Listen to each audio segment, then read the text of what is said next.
What is up, ladies and gentlemen? We are back once again. We're finally going to be discussing the brand new episode of Star Wars The Bad Batch, Episode 8, The Reunion.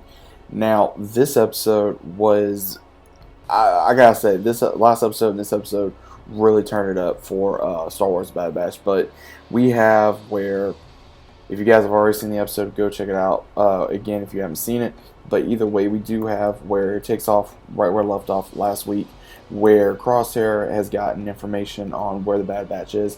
He presents this to the Kaminoans, and then once they talk to the brand new Admiral, we see where he informs that he doesn't really care about a new batch, the batch of clones, and he says either way they're going to become a problem, and he says even if they can be taken alive, it'll still be a problem. So we do have where Crosshair is going to go after them, and they're still there, more than likely trying to recuperate.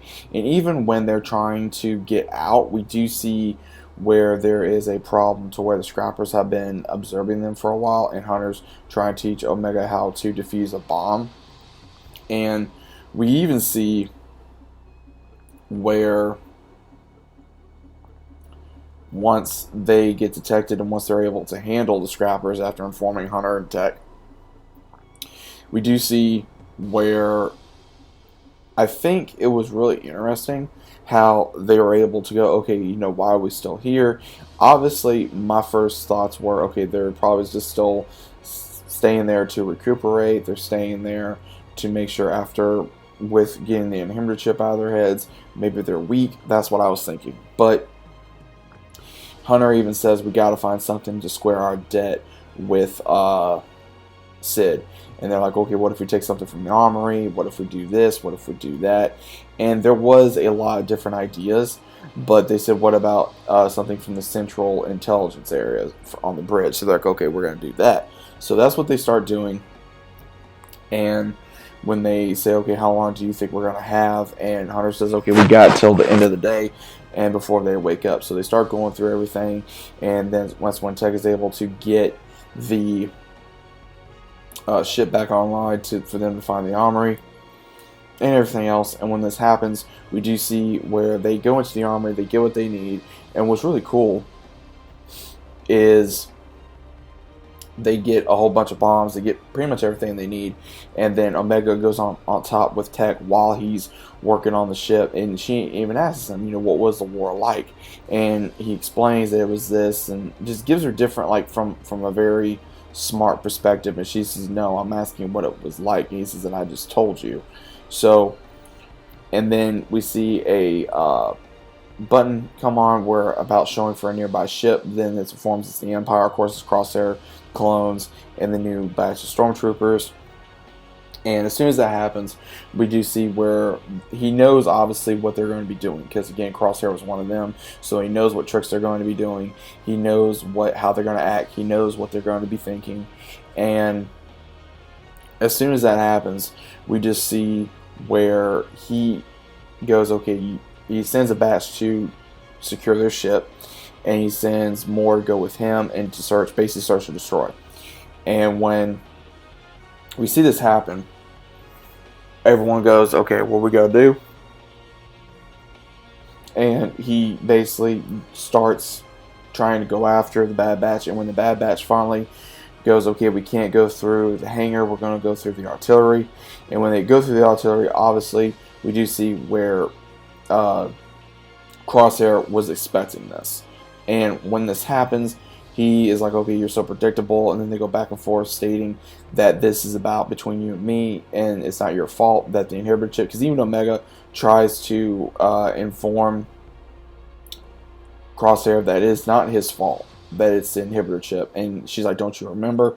And it's almost like he wanted to remember, but then he hasn't done it yet. It's like he hasn't really realized that he is being controlled. And then finally we go back after there's a big shootout, and we see where Tech and Echo bring on the artillery cannons to bring down the ceiling, and then they're able to escape. Of course, we see Hunter and Omega get separated, and then they start getting shot at with everybody, and then they come up with an idea of going through the Eon cannon for Eon engines, and when they're getting closer, we do see where Crosshair is unfortunately getting the best of them. Crosshair really did get the best of them because, again, he knows what tricks they're going to be doing because of they're predictable, they're this, they're that. And when we see where they're able to stop them, he even says you're surrounded. So they come up with an idea of using seismic charges to destroy the cannon before it goes online, because we see a stormtrooper trying to start up the engines. And when that happens, we do see a interesting where the engine cuts off with the cannon, and then they just slide off, and of course they get separated, and we get to see something really interesting. We can see where Crosshair really gets his just desserts, I would say, in this. It was really interesting because he gets severely burned from the engine, because when the power of it knocks off his helmet and the rest of the troopers, and he has no choice but to try to hide from the expulsion of the engine, of the raw fire and the flame. So he gets burned severely.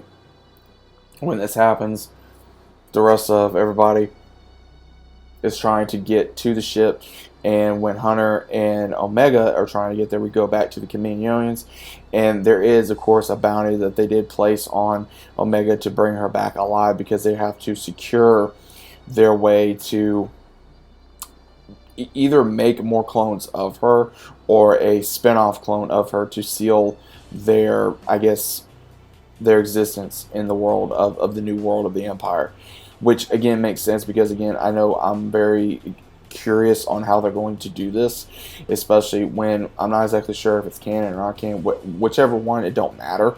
I'm just really curious if they're going to somehow bring a new batch of clones that's not going to be, I would say, service to the Empire. That I could see maybe the Kaminoans trying to be more of, okay, the Bad Batch rebelled, so we may help them. I don't know, that's just a thought. But we do see where Hunter and Omega go to the ship, and the troopers are already dead, and he's asking if there's any troopers near the ship. That's what Crosshair is asking, and they're saying, okay, we need to get a medic. And as soon as we see where he's getting patched up, he's learning that they're about ready to escape. But before then, we do see where Hunter is trying to figure out who killed these troopers, and we see a very familiar face that we have not seen in quite a while. We see Cad Bane. I had an idiot moment where it's like I knew who he was, but I couldn't remember. But Cad Bane showed up. So I thought it was going to be Frez. I thought it was going to be her, but or Fennec Shen. I thought it was going to be her. I really did.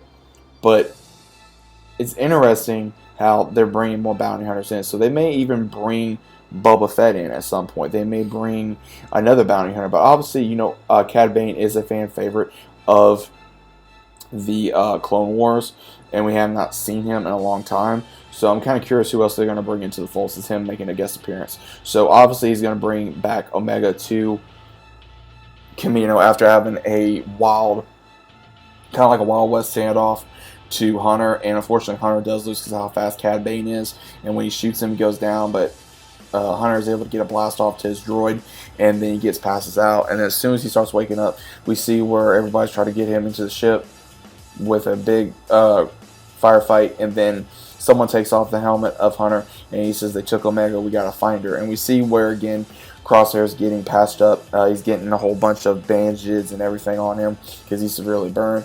So there is, I think, a little throwback to what happened to Anakin. Like, if you go out for yourself and you do this and you don't follow your own friends and everything, you're going to have possibly severe consequences. This is what I got out of it. But either way, I think it's very interesting that we are going to be seeing more bounty hunters and other characters possibly show up. Honestly, I would love to see Boba Fett. I'd love to see Hondo. I would love to see Ahsoka somehow in this series at some point.